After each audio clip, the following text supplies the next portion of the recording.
Well, thanks for coming. I'm so glad to meet you. Likewise. So, Good. Thank you for inviting me. so you are working in this kind of really exciting space of DIY biology or all, open source biology. How did you initially get into that kind of uh, that space?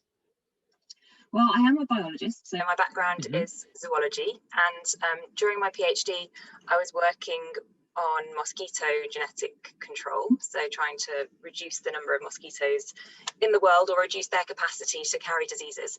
And one of the things that struck me as an experimental biologist was just the sheer expense of doing biology. Like, just we would pay an awful lot of money for what seemed like stupidly simple bits of kit. And so one example is we had blood feeders. So mosquitoes feed on blood, and there is a company which sells and has, sold for a long time, basically heaters for blood that you feed to mosquitoes. And so it's got a little cup, a little metal cup, you put the blood in, it heats up to 37, which is kind of body temperature, so that's what mosquitoes like, and you stick the cup on top of the mosquito cage, and that's basically all it does. You switch it on, you switch it off, there's no temperature control. It is very kind of robust to humidity because it's sitting in an insectary, which we kind of have a steam generator that keeps everything very humid and warm for the mosquitoes. So it's a quite harsh condition, but yeah, it was like £2,000 for this set. And I just kind of thought, this is kind of bizarre when, people who are working on mosquito-borne disease research are Hmm. largely working on a problem that's endemic in developing countries. There were students in developing countries who worked with the lab, and they were often sending requests for things that kind of seemed, just stuff you don't think about. Filter paper, they couldn't get filter paper. Admittedly, this particular student was in Polynesia, so the supply chains are challenging at the best of times for all manner of things.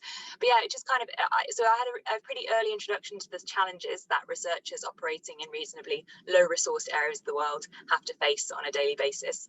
And then I got exposed through working in open science and open data advocacy to some people looking at open hardware, which is the first time that kind of my two interests had sort of collided. And I'd sort of been interested for a long time in openness as a way of collaborating and a way of sharing knowledge. And I'd just not really thought about artifacts before that particular workshop that I attended, which was kind of a moment that clicked. And so, yeah, I got quite interested in how you can apply open source practices to hardware and also to biology and biotechnology. And the one field of sort of biotech that I could see that was really doing that was synthetic biology, which from the beginning has kind of had this engineering approach to biology and really tried to look at DNA as modular code that you might want to share. So there's quite a lot of analogies that sort of the very early people who conceptualized synthetic biology generally came from a computer science and engineering background and kind of came with an open source mentality. So that area really appealed. And then when I finished my PhD, I moved into the synthetic biology space, and it kind of went from there really. And then after doing some community coordination and academic program management for a few years, I realized that sort of there wasn't the natural conclusion I felt was that this should be applied in kind of a way to build capacity. And there were very few people in the world that seemed to be doing that in the global south, and just kind of really advocating to universities and to researchers to make use of the material that we have available to us and kind of the public domain, which is quite rich in biotech, particularly now. So there's sort of a lot of work that I felt could be done, and then I was fortunate to get a fellowship to pursue that. So I kind of landed in it through a bit of a jigsaw of different ideas that came together. And then a natural extension of all of that, which was very much happening in an academic space, is, well, if you're enabling access to the technologies to do biology, then if you follow that to its natural conclusion, more people around the world, regardless of whether they're in a university or not, can do biology. And so, and also, people from outside of universities have fantastic ideas and skills and kind of expertise that we could bring together. And so that was where I got involved in community labs and DIY bio to an extent. Awesome.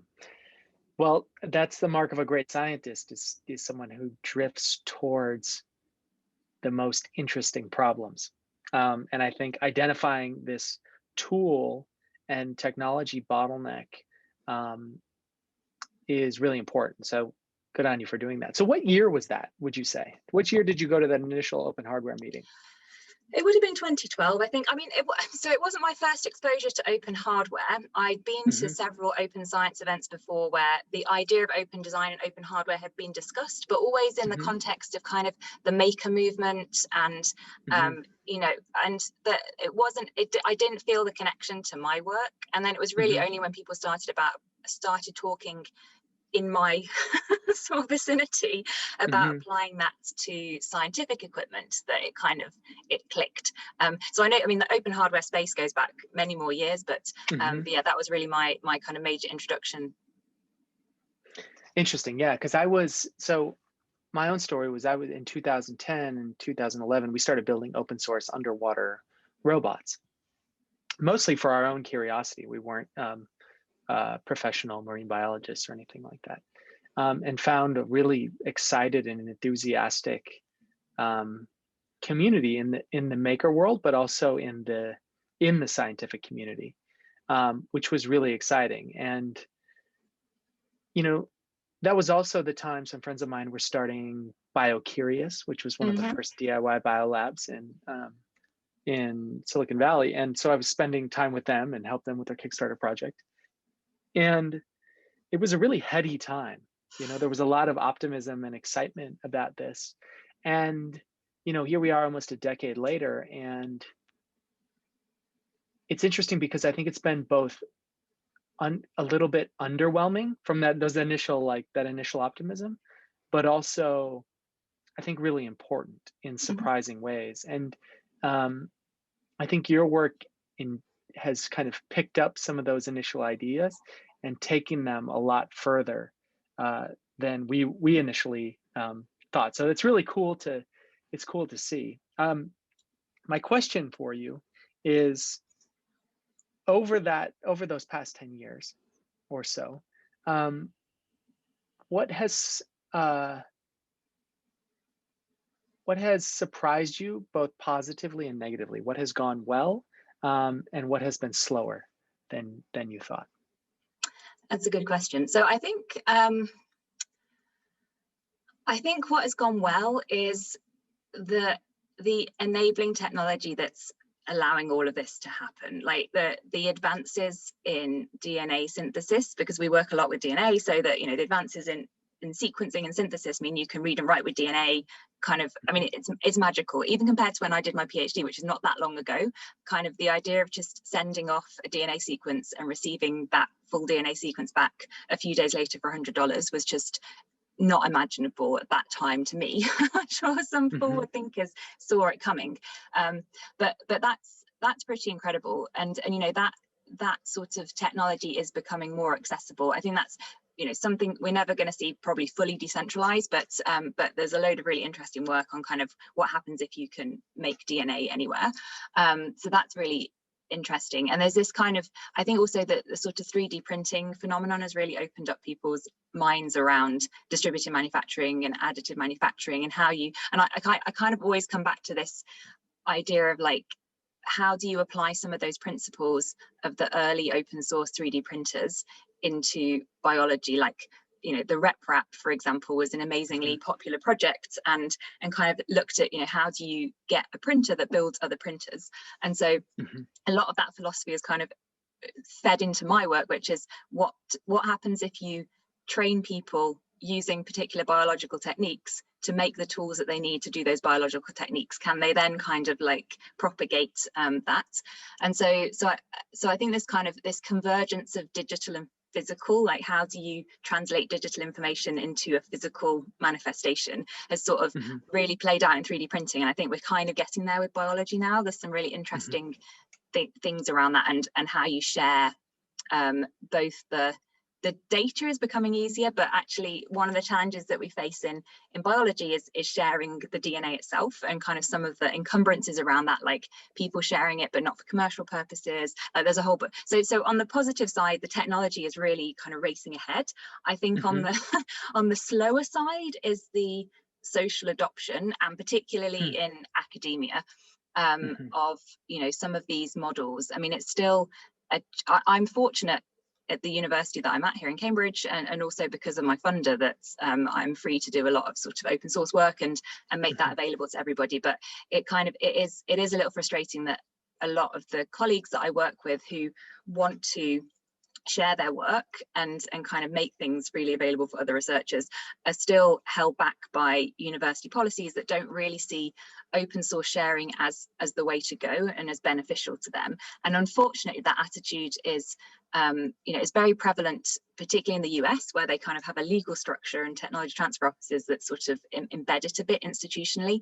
But you see that kind of also transferring into conversations that I've had with colleagues in Africa and Latin America, where universities who are really just starting to think about tech transfer and innovation practices are kind of going down the route of kind of trying to protect things for monetary gain without looking at the alternative. And so just having that, of course people should be able to make money out of things, and we need money to make the world go round.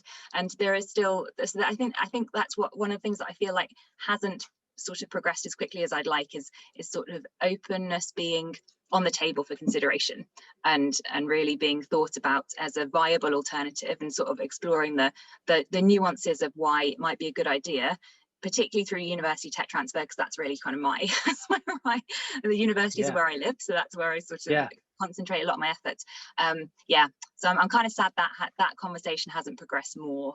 But I don't know, there's a sort of optimism. I think there's interest at several large multinational agencies and funding agencies are pushing open science agendas, and so I'm kind of hopeful that eventually open technology will also feature in the open science agenda, which right now focuses a lot on data and access, which is super important. And that we can't take that away, but to add to it, thinking also, can you make the greatest impact through just sharing your invention completely freely and allowing, and in fact enabling others to take it, manufacture it, sell it, build on it. And maybe sometimes that's the best thing to do, maybe sometimes it's not, but at least explore the possibilities. You bring up a good point, and I think from my perspective, having done a lot of research into this and actually kind of lived it in many ways, the building of the tools aspect, it seems to me that this idea of open infrastructure and open tools is really underrated. And as you say, it's kind of oftentimes left out of the discussion of open science. Like, it's been, it's at first it was just access and, being able to access papers, and now it's moving into data and to algorithms, and but we still haven't got the tool concept on the table as a proper dinner guest at that discussion. Why do you think that is?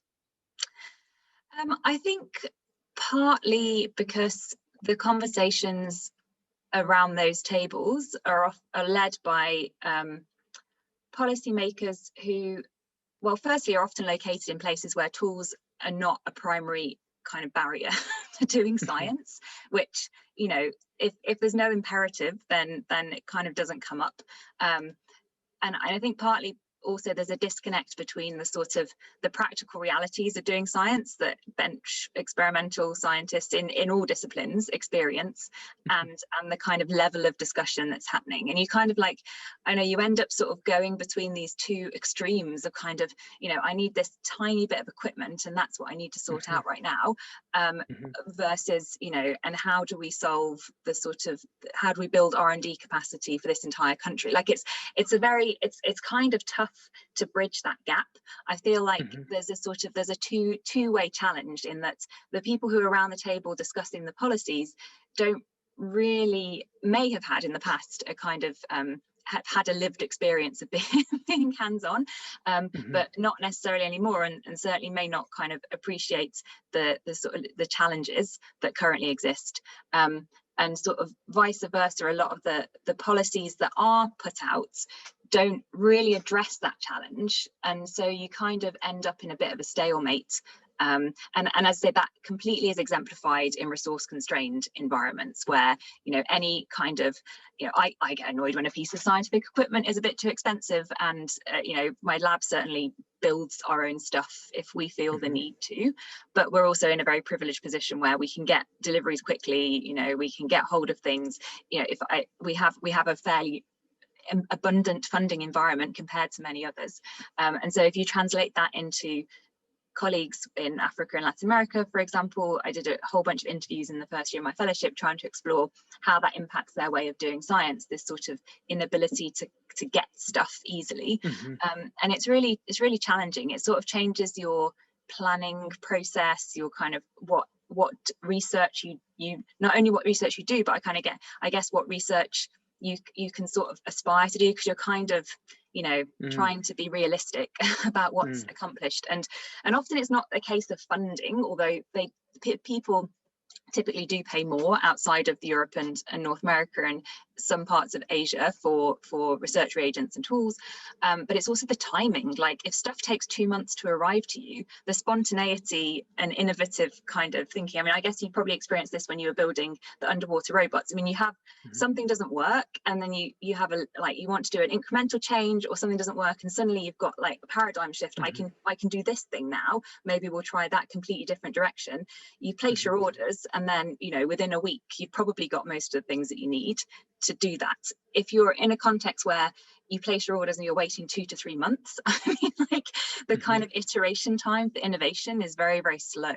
And so I'm kind of fascinated by what that means for people's scientific work, and also kind of, you know, just sad that a lot of people who have amazing ideas are unable to implement them, not because of like their own abilities, but just because the system is against them. And so any way that we can kind of promote tools that are more accessible, lower cost, able to be shipped more easily, and are repairable, another important thing, repair and maintenance. I think, you know, that's really the sort of direction that we're trying to head in through the work that I'm doing in my group. So when we started building these underwater robots, you know, we were not scientists, so we kind of fall into the amateur citizen science realm. And we thought, and we hypothesized, that there would be more people like us. And to some extent there was. The aspects of tool adoption that surprised us were researchers all over the world, right? Like, who, you know, didn't have $50,000 for an underwater robot or $100,000. They were in resource constrained environments. And the early career researchers, even in the United States and Europe, who are similarly constrained by, sometimes it's a funding constraint, but it's also, you know, a freedom of inquiry constraint, right? Like, they're trying to publish a paper and they need to do what their PI wants to do, but they really have this other question that they wanted to pursue. So those were both surprises for us. What have there been any surprises for you like that, like surprising groups that have kind of come to the table to want to, you know, build tools with you? It's an interesting question. I would say not yet, but I think that's more of a, I take that as a positive.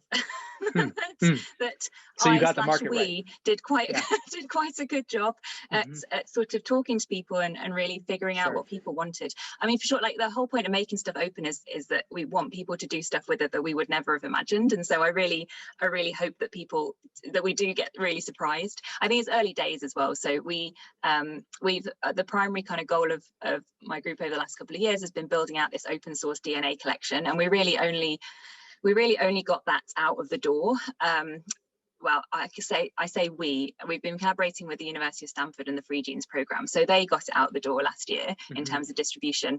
And of course, last year was an unusual one for access to labs and science happening around the world. So on the one side, we have had a very predictable stream of people who were working on things like COVID diagnostics and other kind of challenges that we anticipated. I think as kind of everything settles down and we start seeing more people getting back to life as normal and science as normal, then I'm hoping we'll see some really left field projects coming in that are using some of the tools. Yeah, we'll see.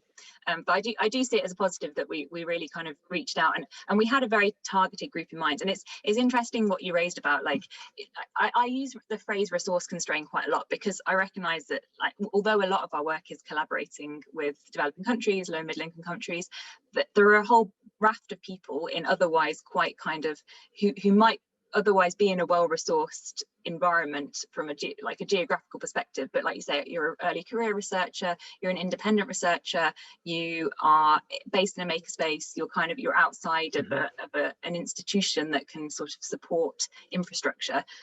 All of those people have challenges with quite common kind of issues that they face. So yeah, I think that will be interesting to see. And we have a community lab in Cambridge, for example, which unfortunately has basically been closed since March last year.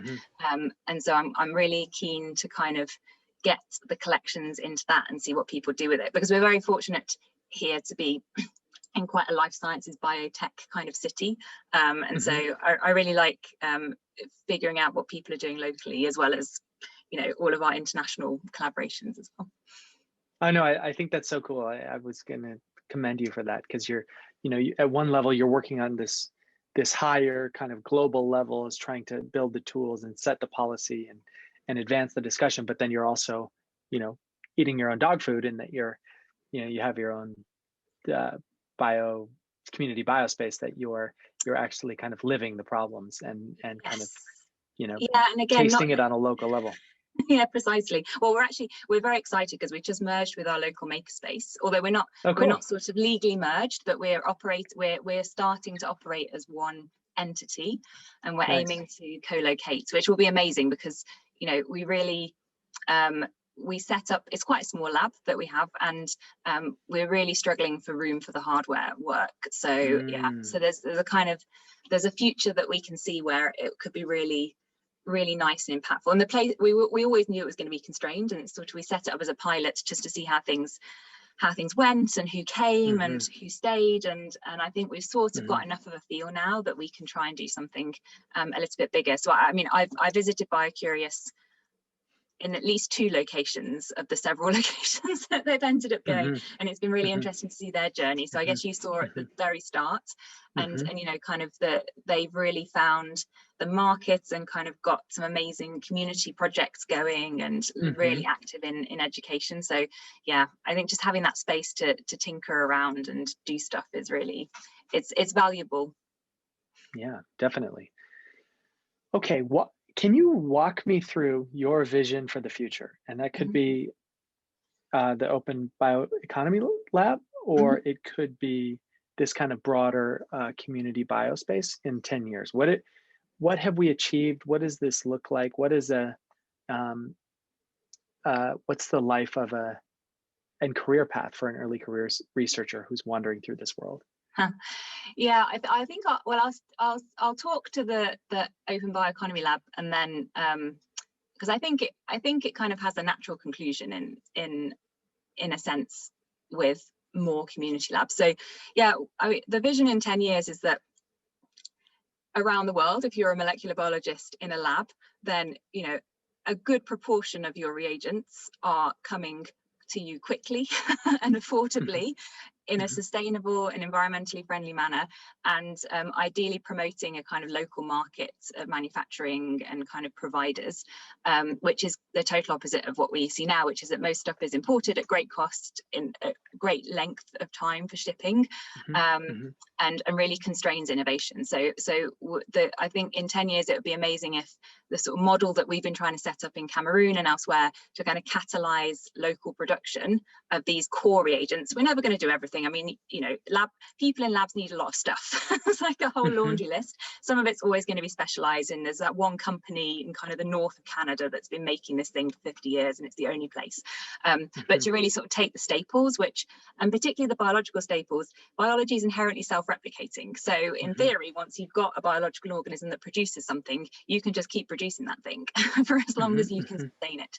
So I'd really like to see that kind of we're sort of trying to put a catalyst in a few places now, but in 10 years I really hope that that's properly kind of seeded itself in at least a few locations. Obviously worldwide would be amazing, and that, you know, we're not seeing biologists who are, well, my target audience, but scientists in general, we're seeing them having much more rapid innovation cycles and actually being able to kind of plan their work around the science rather than plan their work around the resource constraints. So that's kind of always been the vision of what happens if you supplant these amazing people and innovators into an environment where they have abundance and not kind of restriction and constraint. What might happen then? And I think what might happen then is that you're kind of going to get the same fantastic research that people already do, but faster. And you're also going to see much more kind of innovative activity moving outside of universities, and that's the thing where the community labs kind of come in, because once you remove the constraints of, you know, not of having to kind of really struggle to get even basic research done, I think that's where you kind of open opportunities to sort of take a risk almost. I mean, this is part of the problem. If you're operating under severe resource constraints, it's really risky to take risks. so you tend to not do that. But if, you know, I mean, look at me, right? So I'm in Cambridge. I'm very fortunate. I have a well, not a full-time position. That would be too fortunate. But you know, I have a contract at the university, so in my spare time, I can set up the Cambridge Biomix space and kind of go and play, basically, because I'm, you know, I have that luxury, effectively, of having access to things. And I think if you can kind of put people in a position where it's not all about kind of having to plan to the last microliter of DNA polymerase, because you know that the next shipment's not going to be for 3 months, that they really, you kind of both your mind, which is occupied by like what's coming into the country, can I get it out customs in time, do I need to order this now, like really kind of having everything planned like a military operation. I feel like that kind of frees the mind to actually explore other things and to be able to, you know, run side experiments that sort of come to your mind. So I really hope that kind of relieving some of those very, very practical constraints will not only speed up the science, but have a fundamental impact on the types of work that people do and are able to do. And if you do that through promoting local manufacturing and production, effectively local biotech companies, then a whole raft of stuff opens up. So I mean, we like focusing on enzymes, because if you we're teaching people how to make enzymes to do molecular biology. Also happens they're the same enzymes as for diagnostics. So there's kind of like an overlap there. But in principle, the techniques are the same. If you want to make an enzyme that digests plastic because you're worried about plastic waste, it's the same as if you want to make an enzyme that makes a much better tasting beer when you brew. Like there's a whole bunch of other reasons that you might do this in a whole area of industries. And so to give people the tools to innovate for local problems where they can really find a niche that other people are not addressing, or kind of take something that actually lots of people produce, but they can do it cheaper and more locally. Like I think it opens up, building that capacity opens up so many more things and activities that could go on. And sort of I feel like you see a lot of the community labs really started out in places where you'd got a really strong R&D base, because a lot of the community labs, you know, they do bring in people who have no biological experience, but by and large, the people that are doing the training and the people that are kind of starting the labs up tend to have a background, because it's kind of helpful to have that. For sure. So once you've got a really strong science base with really expert scientists and kind of talented people who have some time on their hands, and you've also got some really interesting kind of industry innovation bases as well. Like, I mean, if you look at Boston and the Bay Area, where really kind of some of the original labs sprung up, I don't think it's an accident that those are the places. And so I think once you've kind of solved some of these really practical concerns, you can focus a bit more on building up those ecosystems and kind of having some space around the edges to do some slightly riskier stuff. And I think that's how it kind of, you get to the place where you've got a really porous connection between academia, industry and startups, and also these community spaces, which are kind of an amalgam of all sorts of things. It could be education, it could be, you know, incubating some small businesses, it could be just research that doesn't quite fit in the university or people want to do on the side. I think that kind of boundary is it's not so much that it's defined by resource constraints, right? I mean, it's more of a social thing, but I think it's really hard to do that when you've got these resource constraints. So that's my vision. I hope that in 10 years, I love it. these places have that kind of, ecosystem that's open, that's kind of, there's knowledge flowing, and people are benefiting from that, and that it's not kind of secretive. We're going to keep to our own institution, and we're going to keep our knowledge to ourselves, and when if you want to use it for certain purposes, you're not allowed to. So yeah, that might be a tall order to deliver. I like it. I like it. I think there are a bunch of adjacent movements that are happening, and I think I like that you talk about this kind of creating a more porous border, because I think that is really important. I think, I just talked to Elizabeth Irons, who runs the website Science Exchange, which is kind of a different take on this kind of access to resources problem.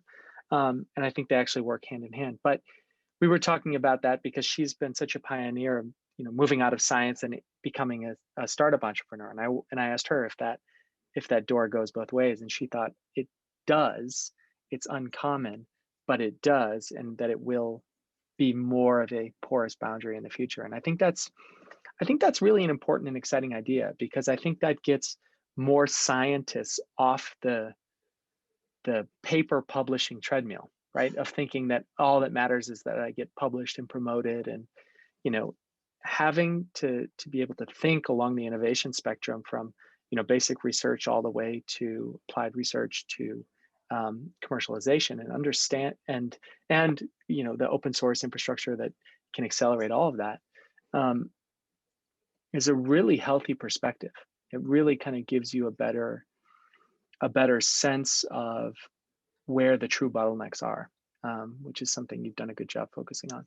Well, we've tried. I mean, it's a very systems level problem, and we're kind of trying to address one part of it, but at least acknowledging and kind of being cognizant of all of the moving parts that that play a role. And you're right. I mean, it's interesting. In the UK, the research funders appear to be taking this on board. So there's been some recent kind of leaders fellowships, for example, by the UK research councils, and also more recent fellowship schemes have really advocated people who've taken unusual career routes to apply, and who haven't sort of gone straight from PhD postdoc and then into academic positions, which is interesting. It's also interesting, I think, it will be interesting to see if that's actually what happens, because then there's one thing kind of having an aspiration, and there's another thing when you get down to sort of people on panels who've sort of had a career path themselves. So there's the words on the page, and then there's how it plays out, and of course we know there are all sorts of biases in selection panels, etc. Right. But it kind of, it's positive that there's sort of is this kind of thinking, well, maybe people do have something to bring to the table. They've sort of seen the world outside, and they're coming back to academia, and maybe they can bring us something. And it's interesting how different different disciplines really differ in that as well. I mean, it's true for most of biology, it's unusual, or would be considered unusual, to move and come back again. Biotech is somewhat more forgiving, I have to say. Like, I think as the further you get to kind of industry connected and applied research, I think it becomes a little bit easier. Those boundaries do become a bit more porous, and certainly in engineering, I mean, we're right next door to the Institute for Manufacturing, and they have many. It would kind of be a disadvantage working at the Institute for Manufacturing in many ways if you hadn't had a significant experience in industry. So I think there's definitely some opening up, but it's still tough, as a kind of like balancing all of these sort of different perspectives and roles and constraints. So yeah, career pathways. I didn't think that I didn't think I would be doing this. Right now, like, I didn't know what I would be doing, but when I was doing my PhD, I kind of thought like I'd like to work in something promoting open science or doing, but that role did not appear to me to exist. And now it's kind of like all of these amazing roles that people are kind of performing both in universities and at funding agencies, and in nonprofits, and kind of, yeah, it's a really interesting world for early career researchers who want to do something different that might not be the straight academic track. I think it's a fantastic time in that respect, not in many other respects, but for a variety of roles, it's really good. I agree. Well, I'd love to do the research mode if you're up for it, for showing me, I'd love to learn about any of the projects that you guys are working on and how you're kind of collecting information and prioritizing things. Absolutely. Well, I can show you probably our major project, which is collecting information and prioritizing things. I'll just bring up the screen now.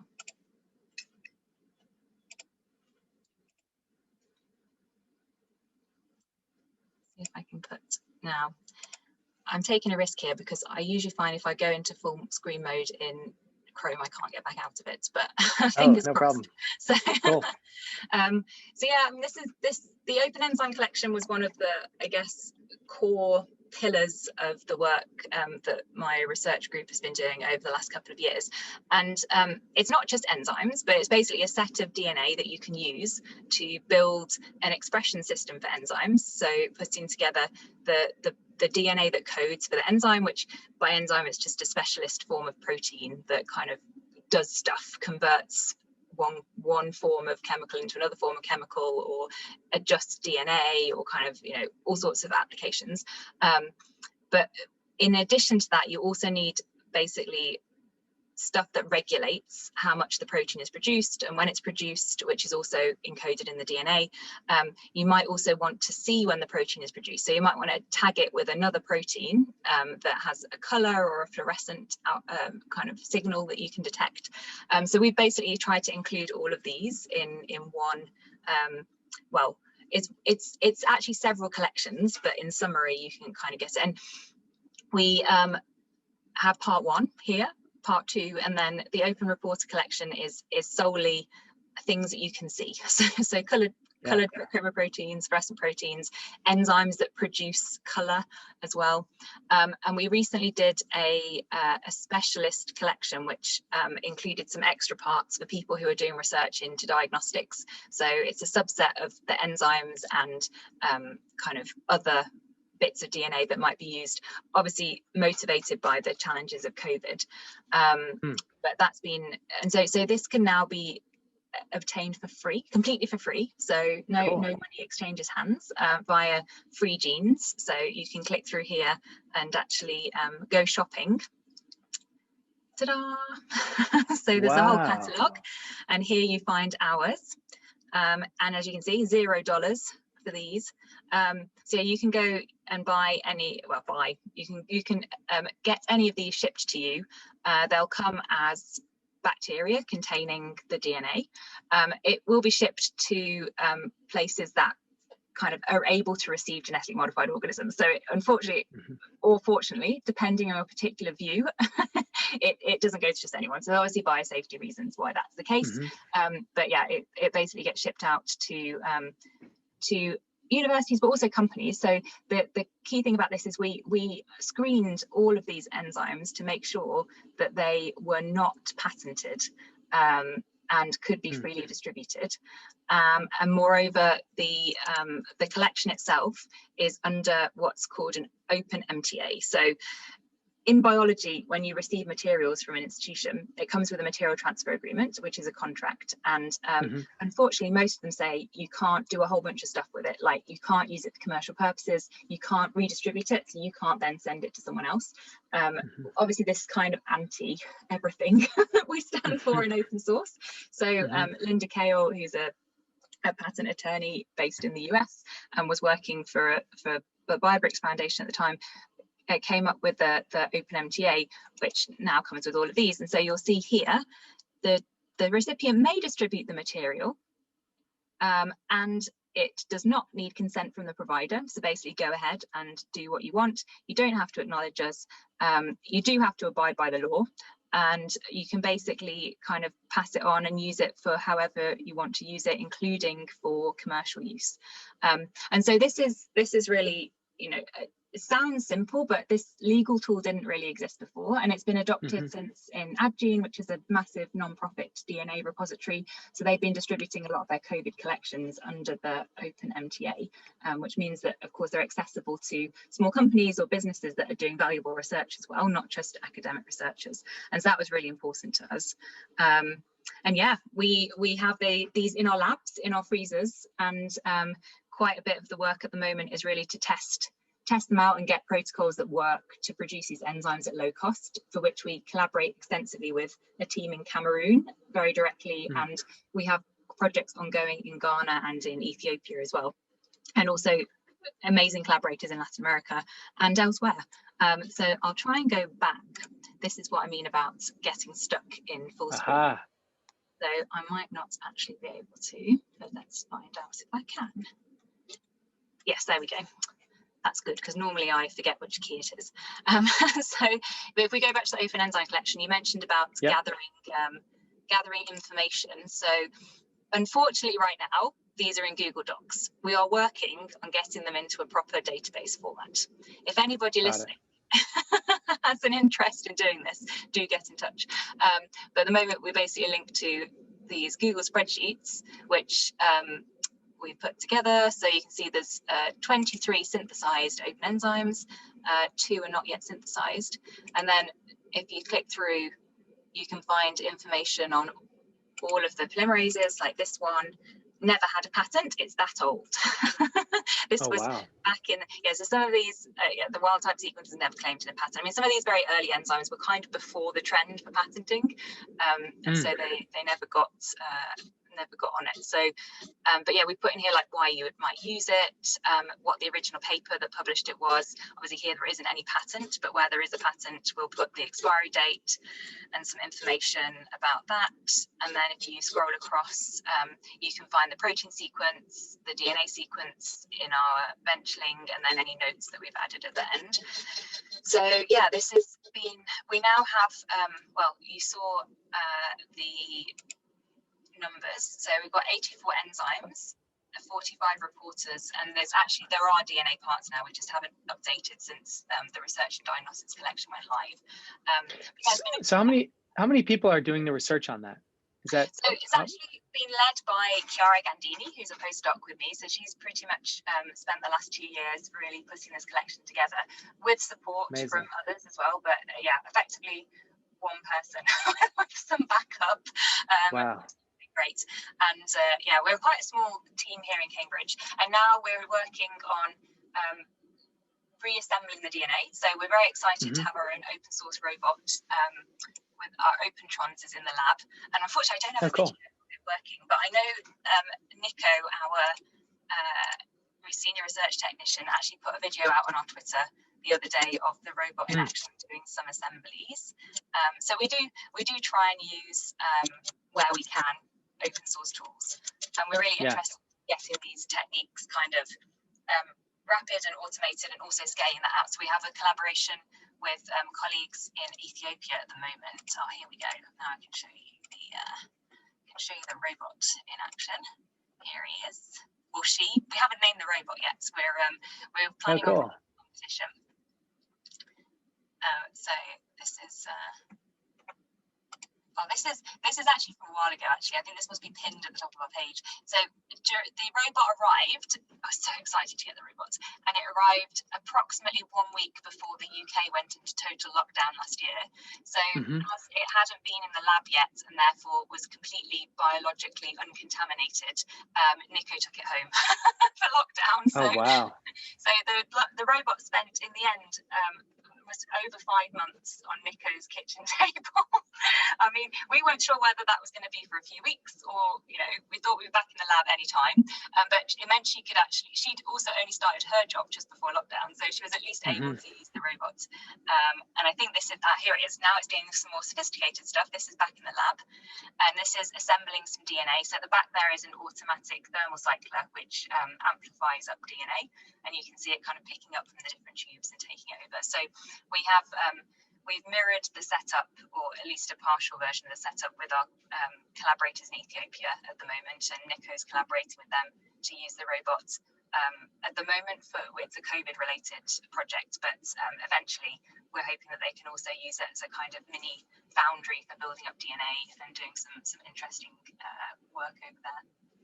I think there's a lot of home laboratory setups that have happened over the past year. It would be awesome to have to see just like a photo montage of everyone's home lab setup, because I think, you know, it's kind of like their home offices. I think more people are doing it than you might realize. I think so. We have an interesting situation in the UK. I have to stress, Nico basically used food colouring to kind of move around on the robot. We didn't do any biology at home, and partly because I think there's a very different attitude towards these sort of garage labs in the US compared to Europe, because the rules over here for genetic modification, which ultimately is kind of the end point of most synthetic biology experiments, you sort of need to put the stuff in you assemble the DNA and then you put it into a living bacteria or something to see if it works. That's not allowed here. You have to register with the health and safety executive in the UK or your kind of local authority. So BioMakeSpace, for example, which is the community lab that I set up along with a team of other excellent people, we've registered, and we're notified. We have our kind of notification number and everything. But yeah, you can't do that work at home, which is, to some, I mean, I wrote an entire book on biosafety in community labs last year, including with Eric Harness from BioCurious. So I'm a massive proponent of biosafety, and I think in actual fact I kind of prefer the European system, but it is a little bit frustrating when you're locked out of the lab for several months. No, I think that's the right way to do it too. And I think the future is going to be in community biolabs. It's not, I think the garage lab is, it doesn't make a lot of sense, especially as the community labs grow in number and capability. I think it just, you'd rather be doing work at a place like that, which I think is a really positive thing. Well, and you can see I have my 3D printer in the background. So I've got a little like workshopy area. That's cool. Awesome. Love it. No lab. So, one question just to kind of to wrap up, I ask everyone this question, and is how would you make science better? How should we make science better? What are your thoughts? I know you've given me a ton of great examples, but how do you answer that question specifically? So I think it would be amazing if science, I mean, there's a ton of answers. So, but I'll pick one that's possibly I think about more. I mean, you could go through generally opening up more and publishing stuff that other people can read in a reproducible way. Like there's a lot of ways you can make the outputs of science better. But I think in terms of like how we do science, I mean, one of the motivations for the work that we do is that it kind of annoys me that a lot of our collaborators kind of, some of the work that we're doing they couldn't do without an international collaborator, like partly for very practical reasons of getting hold of resources, partly for access to funding reasons. So that annoys me. I think it would be much better for science if we sort of decentered where we thought innovation could and should be happening, and really focus. And fortunately, funders are really looking at this now and sort of really seeing like, can we shift some of our assumptions about where really good science is happening, and also just really look at how to not only fund kind of very specific centres in developing countries, for example, but really how to take these ecosystem views of building capacity and building innovation out. So I think equity is probably my buzzword in a lot of the communities that I'm working with. That's the kind of value that most of the communities that I work in or with hold very highly. So I think we could make it better by having people collaborating more on an equal footing. And I think of that a lot in terms of geography and resources and sort of power structures in those relationships. But, like you were mentioning earlier, it also plays out on a lab by lab basis. Kind of sometimes there are very unhealthy and inequitable power structures, even within a single lab as well. Totally.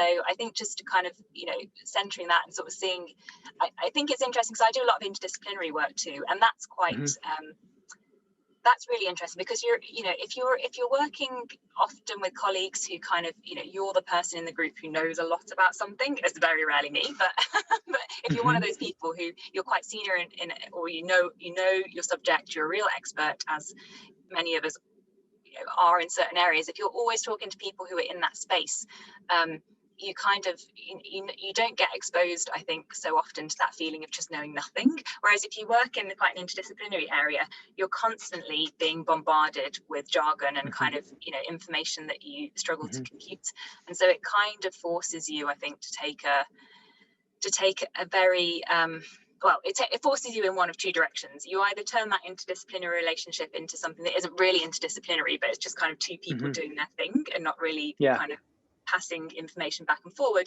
or you just have to really accept that everybody is bringing their own knowledge and perspectives and value to the table, and that all of that is equal. And I think biology and engineering have kind of come to quite a nice, at least in the fields that I work in, have come to quite a nice arrangement. And sort of, part of the reason that some of these spaces work so well, like one of the reasons we wanted BioMakeSpace to merge with MakeSpace, is because we kind of see that bringing in the engineers more so than they already are would be very advantageous. I think that breaks down a bit though when you start being even more diverse in your interdisciplinarity. So we work a lot and incredibly value the input of social scientists and kind of people who come from a really different perspective, and conversing with people like that has really kind of opened my eyes to a lot of, just like I mentioned before, power structures and kind of how that works, how humans work. I find humans are a lot more complicated than kind of most technology or biology, bacteria and bugs that I work with more readily. So I think that kind of acceptance of other ways of doing research and other ways of knowing and providing valuable knowledge to the world. I think if we could all be a little bit more equitable in whose kind of research we value as well, because I've worked in the synthetic biology space for a while, where responsible research and innovation is a kind of major theme that gets supported. But if you sit in conferences with social scientists who work in the field of responsible innovation in synthetic biology, I mean, the responses that they've had from scientists are often quite negative, or if not like negative, kind of, you're telling me what to do, or what do you know, or kind of, this sort of thing. They sometimes become the go-to person of like, you are the voice of the public. Kind of like, I'm going to use you as a social scientist as a proxy for what everybody else in the world thinks that isn't a scientist. And like, I don't know, those sort of relationships, it would be, if you really sit down and listen to people and try and understand their way of thinking and the way of structuring research and the methodologies, that is really fascinating to me. And so I would encourage that. Science could be better by being more equitable, both like in all three aspects, geographically, kind of culturally within research groups and institutions, and also in between the disciplines as well. I think we could learn a lot from each other. I love that. And I think that's one of the great promises of this community biology and open biology movement is the physical places are in communities, right? Like you ask the questions that are relevant to the people, the cultures, the societies in which they're embedded. And I think only good things can come from that. So Jenny, thank you so much for doing this. It's been awesome. I learned a lot, and I look forward to following along. Absolutely. And your last comment has made me reformulate. So I think, science can be better by recognizing the value of community. I think that could be a nice thought to end on. All right. Fair enough. Sounds great.